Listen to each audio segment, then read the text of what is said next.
Hello coders, and welcome to How to Fix. In today's video, we'll be focusing on a new bug that you might find challenging to solve. So without further ado, let's dive into today's bug. Let's now execute code 1 to generate the error and observe the outcome. Here's a detailed analysis and the remedy for this problem. Please halt the video to go through the explanation. It's time to mend the code and check the produced result.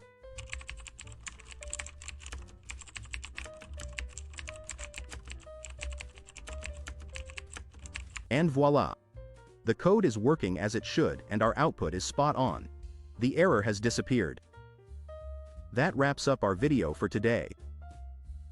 If this video was of help, don't hesitate to hit the like button and subscribe to our channel for more programming fix videos. Keep the curiosity alive, keep growing, and happy programming to all.